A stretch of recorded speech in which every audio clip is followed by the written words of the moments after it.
মন্ত্ৰীৰ গাড়ীৰ খুন্দাত প্ৰাণ যায় ৰাজপথৰ নাগৰিকৰ। মুখ্যমন্ত্ৰীৰ পৰা মন্ত্ৰী পীযুষ হাজৰিকালৈ, সাংসদ ৰামেশ্বৰ তেলীৰ পৰা মন্ত্ৰী অতুল বৰালৈ। কোন মন্ত্ৰীৰ কনভয়ৰ খুন্দাত নিহত কিমান? মন্ত্ৰী পীযুষ হাজৰিকাৰ কনভয়ৰ এক দুৰ্ঘটনাক লৈ সামাজিক মাধ্যমত চলিছে ব্যাপক চৰ্চা। বাতৰি অনুসৰি দেওবাৰে নিশা পীযুষ হাজৰিকাৰ কনভয়ৰ গাড়ীয়ে খুন্দিয়াই মাৰিলে এজন যুৱকক। সেই লৈ সাধাৰণ মানুহৰ মাজত চৰ্চা অব্যাহত থকাৰ মাজতেই সংবাদমেল ৰাইজৰ দলৰ। সংবাদমেলত তথ্য দাঙি ধৰি ৰাইজৰ দলে কয়, কোন মন্ত্ৰীৰ গাড়ীৰ খুন্দাত কিমানে প্ৰাণ হেৰুৱালে। যোৱা দেওবাৰৰ এটা ঘটনা, যোৱা দেওবাৰে খানাপাৰাত এটা দুৰ্ঘটনা হৈছিলে আৰু অভিযোগ উত্থাপিত হৈছে যে এই দুৰ্ঘটনাটোত যিটো কনভয় আছিলে, এই কনভয়টো মাননীয় মন্ত্ৰী পীযুষ হাজৰিকা ডাঙৰীয়া কনভয় আছিলে আৰু তাৰ এখন গাড়ীয়ে, যিখন গাড়ী বলেৰো এখন আছিলে, বলেৰোখন দুৰ্ঘটনাগ্ৰস্ত হৈছিল আৰু এজন যুৱকৰ মৃত্যু হৈছিল। এই ঘটনাটোত ৰূপম বৰা নামৰ এজন যুৱকৰ মৃত্যু হৈছিল আৰু এজন গুৰুতৰভাৱে আঘাতপ্ৰাপ্ত হৈছিল। গতিকে এই ঘটনাটো লৈ কেইটামান প্ৰশ্ন উত্থাপন কৰিব বিচাৰিছো। আচলতে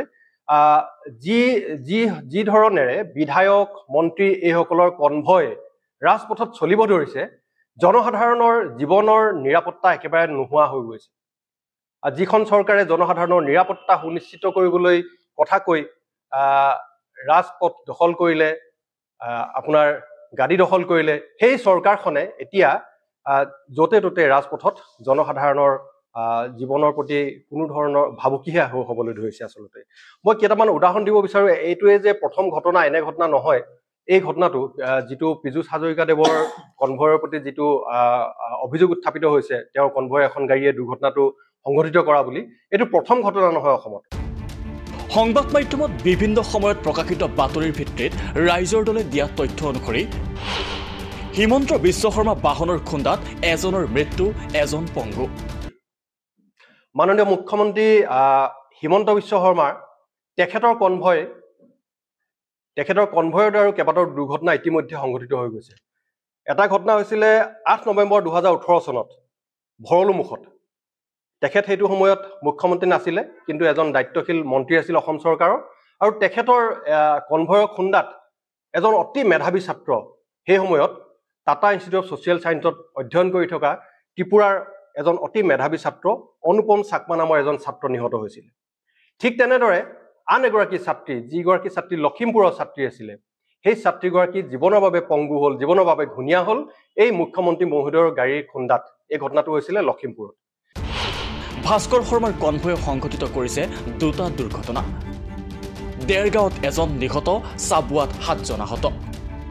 ৰাইজৰ দলে দাঙি ধৰা তথ্য অনুসৰি মাৰ্ঘেৰিটাৰ বিধায়ক ভাস্কৰ শৰ্মাৰ কনভয়ে 2023 চনৰ এপ্ৰিল মাহত দেৰগাঁৱত সংঘটিত কৰিছিল এক দুৰ্ঘটনা। দুৰ্ঘটনাত নিহত হৈছিল এজন লোক। লক্ষণীয়ভাৱে দুৰ্ঘটনা সংঘটিত কৰা বাহনখনৰ নাছিল বীমা। শেহতীয়াকৈ বিধায়কজনৰ কনভয়ে সংঘটিত কৰা দুৰ্ঘটনাত চাবুৱাত আহত হৈছে 7জন লোক।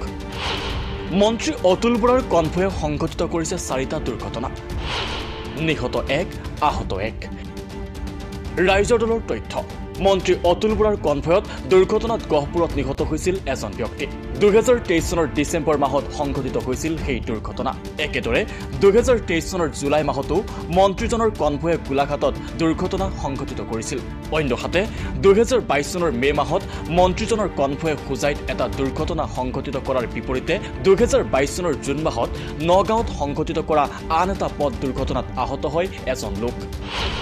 মন্ত্ৰী কেশৱ মহন্তৰ কনভয়ৰ দুটা দুৰ্ঘটনা, নিহত 1 মহিলা। মন্ত্ৰী কেশৱ মহন্তৰ কনভয়ৰ খুন্দাত এগৰাকী মহিলা নিহত হোৱাৰ বাতৰি প্ৰকাশ পাইছিল।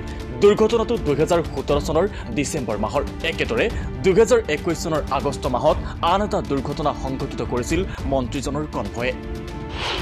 সাংসদ ৰামেশ্বৰ তেলীৰ কনভয়ৰ দুৰ্ঘটনাত 2, আহত 1। 2023 চনৰ নৱেম্বৰ মাহত মৰিগাঁৱত ৰামেশ্বৰ তেলীৰ কনভয়ে দুৰ্ঘটনা সংঘটিত কৰিছিল। 2023 চনৰ এপ্ৰিল মাহত সংঘটিত ডিব্ৰুগড়ত আন এটা দুৰ্ঘটনাত এজন যুৱক আহত হৈছিল। একেদৰে 2022 চনত তেতিয়াৰ ৰাষ্ট্ৰপতি ৰামনাথ কোবিন্দৰ কনভয়ৰ খুন্দাত কাজিৰঙাত নিহত 1। শিলচৰত 2023 চনৰ অক্টোবৰত সাংসদ গৌৰৱ গগৈৰ কনভয়ৰ খুন্দাত আহত 9। আৰু 2022 চনৰ এপ্ৰিল মাহত প্ৰমোদ বড়োৰ কনভয়ৰ খুন্দাত এজন নিহত, 3জন আহত। দোষীয়ে উচিত শাস্তি পাব লাগে এনেকুৱা ধৰণৰ যিবিলাক ঘটনা হয় আমি কেইটামান ঘটনা উদাহৰণ দিলোঁ ভাস্কৰ শৰ্মাৰ ঘটনাটো উদাহৰণ দিলোঁ সেই ঘটনাটো কোনো তদন্তই নহ'ল একো নহ'ল এজন মানুহৰ মৃত্যু হ'ল কিন্তু তাৰ পিছতো কোনো তদন্ত নহ'ল একো নহ'ল ক্ষতিপূৰণো নাপালে ঠিক তেনেকৈ ৰামেশ্বৰ তেলীৰ উদাহৰণ আছে কেইবাটাও বহু উদাহৰণ আছে দিবলৈ গ'লে কিন্তু সকলোবিলাক এই এনেকুৱা ধৰণৰ যিবিলাক ঘটনা হয় কনভয়ৰ গাড়ী খুন্দাত মন্ত্ৰী বিধায়কৰ কনভয়ৰ গাড়ী খুন্দাত যি দুৰ্ঘটনাগ্ৰস্ত হয় কোনোবা আঘাতপ্ৰাপ্ত হয় কোনোবা নিহত হয় তেওঁলোকে উপযুক্ত ক্ষতিপূৰণ পাব লাগে আৰু এই কনভয়বিলাকৰ গতিবেগটো কমিব লাগে তেওঁলোকৰ কি কিবা ক'ৰবাত জুই লাগি থাকে নেকি যে তেওঁলোকে ইমান দৌৰাদৌৰিকৈ যাব লাগে এনেকুৱা ধৰণৰ কথা আহি যায় সৰ্বসাধাৰণৰ জীৱনৰ নিৰাপত্তা সুনিশ্চিত কৰিব লাগে নিউজ ডেস্ক ৰিপৰ্ট দি ক্ৰছ কাৰেণ্ট